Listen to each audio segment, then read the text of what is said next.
Today's Between Master and Disciples, Louise Lato, a 19th century Waterian, will be presented in French with subtitles in Arabic, All Access or Vietnamese, Bulgarian, Chinese, Czech Slovak, English, French, German, Hindi, Hungarian, Indonesian, Italian, Japanese, Korean, Malay, Mongolian, Persian, Polish, Portuguese, Punjabi, Russian, Spanish, and Thai.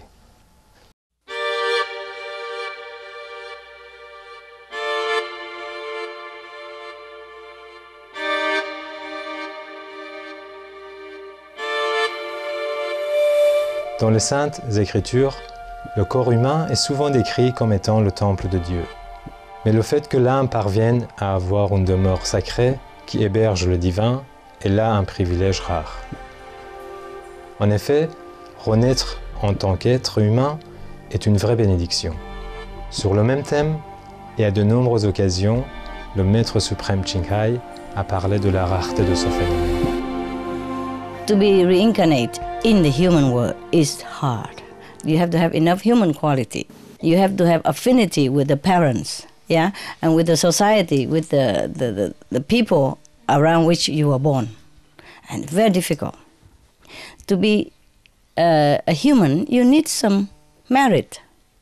You have done something good in the past in order to be able, yeah, to be able to pick a human birth.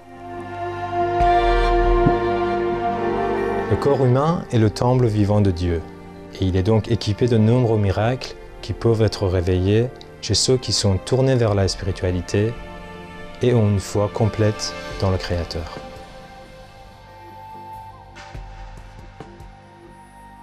Inédia est un mot d'origine latine qui signifie « jeûner ». Il décrit le fait que l'homme peut vivre sans nourriture. En effet, depuis la nuit des temps, il existe des individus qui peuvent se nourrir de prana ou énergie vitale. La grâce de la Providence fait ces êtres qui vivent sans s'alimenter se nourrir de l'énergie de la nature.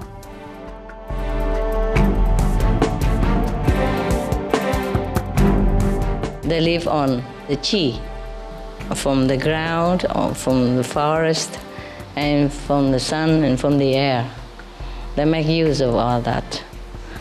Or they live on love, on faith alone. Ces individus qu'on appelle aussi respiriens, solariens, ou ceux ne se nourrissant que d'eau, viennent de tous les milieux, toutes les cultures et des quatre coins du monde. Les possibilités et les miracles que notre bienveillant Créateur a conçus pour nous sont vraiment illimités. Il ne tient qu'à nous, les enfants de Dieu, de nous connecter à notre vraie nature en nous pour recevoir ses nombreux présents. Le Maître suprême Ching Hai a affectueusement conseillé une série hebdomadaire sur Supreme Master Television pour présenter ces individus du passé et du présent qui ont choisi de vivre sur Terre sans s'alimenter. Nous espérons que ces histoires spirituelles vous passionneront. Puissent vos cœurs être ouverts et vos horizons s'élargir. Retrouvons à présent le sujet du jour intitulé Louise Lato, une femme du 19e siècle qui se nourrissait que d'eau, dans Entre maître et disciple. Cette émission porte sur la possibilité du respirianisme, ou vivre sans nourriture, et n'a pas vocation d'enseigner ces pratiques. Pour votre sécurité, ne tentez pas d'arrêter de manger sans être guidé par un expert en la matière.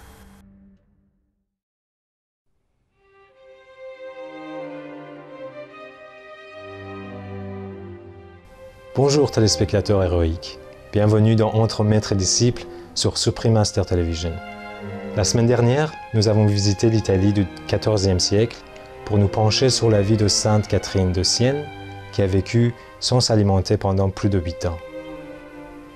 Aujourd'hui, remontons le temps de 500 ans pour nous rendre en Belgique au XIXe siècle. Nous y explorerons la vie de Louise Lato, une femme qui s'est nourrie uniquement d'eau et d'énergie cosmique pendant 12 ans.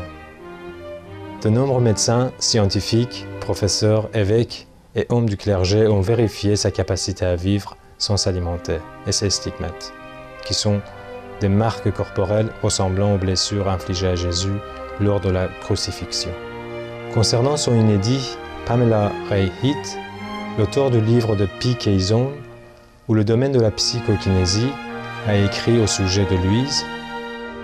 Elle fut examinée par des médecins qui n'ont pu trouver aucune preuve pour contredire le fait qu'elle n'avait pas mangé depuis 1871, et ce jusqu'en 1876, date à laquelle ils ont publié leur rapport. Et il en fut de même pour les 6 autres années qui suiviront. Qui était Louise Latteau?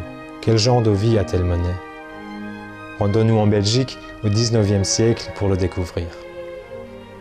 Louise Latteau naît le 29 janvier 1850 à Boaden, en Belgique. Elle est le 3e enfant de Grégory et Adèle Latteau. Son père est un honnête homme et un travailleur assidu. Hélas, 3 mois après la naissance de Louise, il contracte la variole et décède, laissant derrière lui une femme malade et 3 jeunes enfants. La mère de Louise est à l'époque alitée, pour se remettre d'un accouchement difficile qui a failli lui coûter la vie. La sœur aînée de Louise, Rosine, a alors 3 ans, et son autre sœur Adeline n'a que 2 ans. Aucun voisin ne les visite pour leur apporter de l'aide, car ils redoutent de contracter la variole. Un jour, Louise attrape aussi la maladie de son père. Et Rosine, âgée alors de 3 ans, s'active de son mieux pour s'occuper de sa mère et de Louise. Par chance, un ouvrier appelé Francis Delalieu leur rend visite 12 jours plus tard et découvre leur dénuement. La nourriture manque et Louise se meurt. Il envoie alors chercher de l'aide et prend soin de la famille jusqu'à ce que la mère guérisse complètement, soit 2 ans et demi plus tard. Une fois remise sur pied, la mère de Louise se remet immédiatement au travail pour subvenir aux besoins de ses 3 petites filles. Et dès qu'elles sont en âge de le faire, les 3 sœurs participent en se chargeant des travaux ménagers. Quand elle a 8 ans, Louise s'en va travailler pour le compte d'une femme âgée grabataire. À la même période, elle parvient à fréquenter l'école durant 5 mois et y apprend à lire et à écrire sommairement.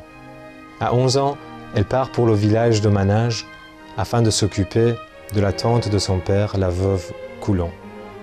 Après le décès de sa tante, 2 ans plus tard, elle part travailler au service de Madame D à Bruxelles. Mais elle n'y travaille que 7 mois, car elle tombe malade et doit donc retourner chez elle. Une fois que Louise retrouve la santé, elle repart travailler, mais dans une petite ferme de manège, jusqu'à ce qu'un jour sa mère la rappelle pour travailler à la maison comme couturière. Louise a fait bonne impression à ses employeurs. Madame D a un profond respect pour elle et lui rend visite dès qu'elle a l'occasion d'être dans le voisinage. D'après le récit de Dr Lefebvre, un des plus éminents médecins en Belgique, qui était aussi professeur de pathologie et thérapeutique à l'Université catholique de Louvain, Louise a toujours fait preuve de courage dévoué, de travail patient, de piété humble et calme et de charité pour les pauvres.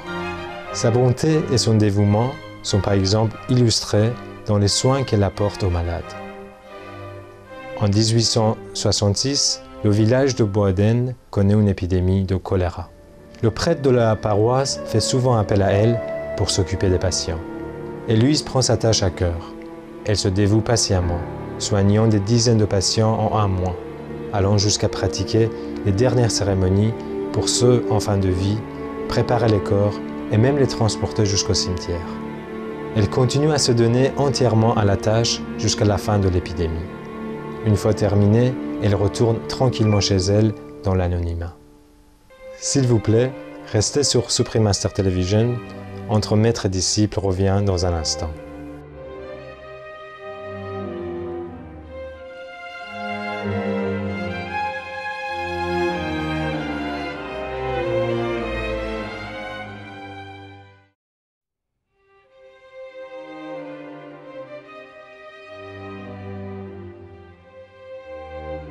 Bienvenue dans Entre maître et disciple pour la suite de l'émission sur Louise Latteau, une femme du 19e siècle qui se nourrissait que d'eau.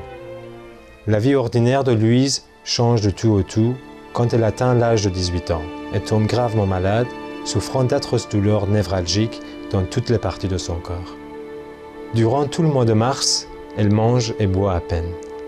Le prêtre, pensant qu'elle est peut-être à l'article de la mort, lui donne le dernier sacrement. Elle guérit rapidement et 6 jours plus tard, elle est à même de se rendre à l'église qui se trouve à plus d'1,5 km de là. C'est un vrai miracle. 3 jours après sa guérison, le 24 avril 1868, les premiers stigmates apparaissent.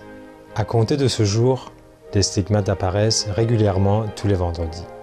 13 semaines plus tard, le 17 juillet 1868, les stigmates s'accompagnent de l'extase pour la première fois. Et ce phénomène devient lui aussi hebdomadaire.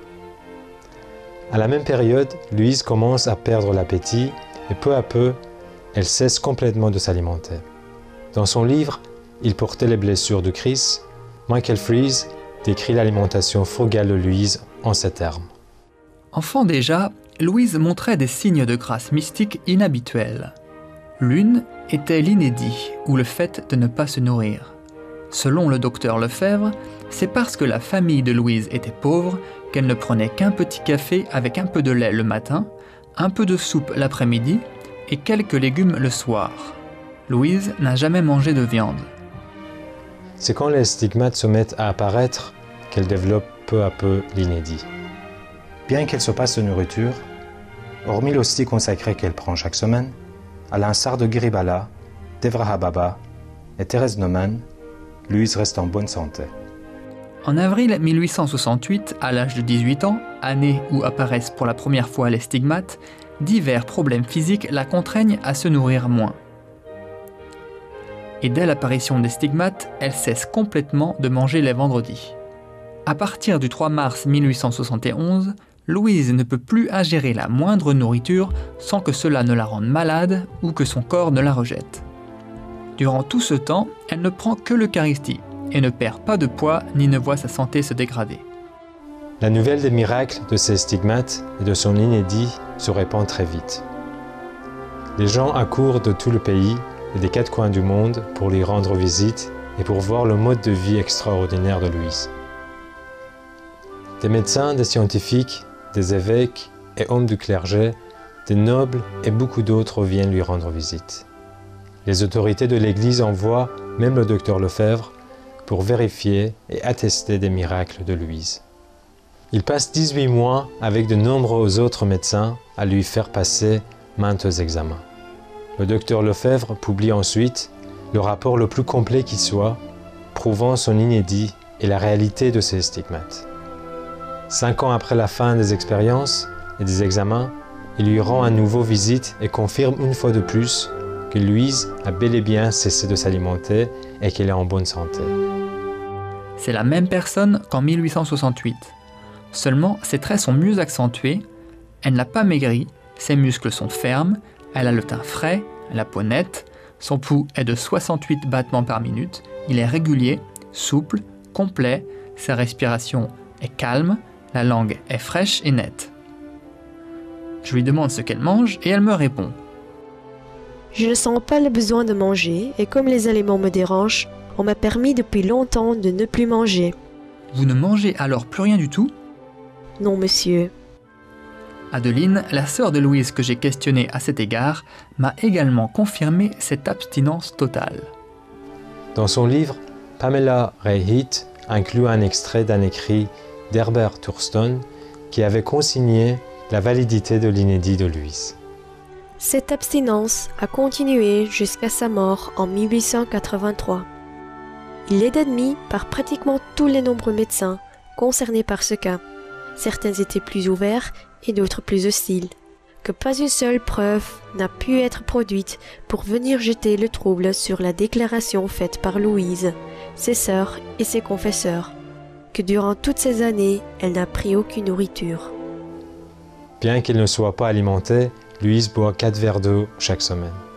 Au lieu de dormir, elle préfère passer son temps à méditer et à prier au pied de son lit. Et en dépit du fait qu'elle soit devenue célèbre dans tout le pays, Louise et sa famille aspirent à la tranquillité et à la normalité. Elle supplie l'archevêque de Malines, qui lui rend visite, et plus tard l'évêque de Tournai, de mettre un terme aux nombreuses visites qu'on lui rend. Qui plus est, jamais ni Louise ni sa famille n'abuse de ceux qui viennent la voir. Il refuse tous les présents, argent et or qu'on leur offre, comptant plutôt sur leur labeur pour subvenir à leurs besoins. Comment Louise a-t-elle pu vivre sans s'alimenter et continuer à rester en bonne santé? Aucun des médecins venus lui rendre visite n'a pu l'expliquer. Pamela Ray Heath définit l'inédit comme une capacité apparente et paranormale du corps à survivre sans prendre de nourriture. Il est probable que Louise se nourrissait d'énergie cosmique, tout comme Giribala, une yogini qui fut respérienne pendant plus de 50 ans, et Devraha Baba, un saint indien qui ne se nourrissait que d'eau et vécut au moins 150 ans. Sa vie miraculeuse est un autre témoignage que l'humanité peut vivre sans s'alimenter, en se nourrissant que de la grâce de Dieu.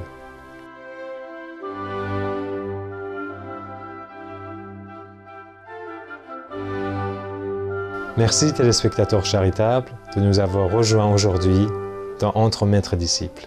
Et restez avec nous sur Supreme Master Television pour des gens bien, de bonnes œuvres, après une nouvelle d'exception.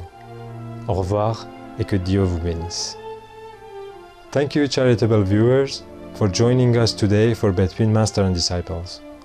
Please stay tuned to Supreme Master Television for good people, good works, coming up next after noteworthy news. Farewell and God bless. For more details, please visit www.suprememastertv.com/BMD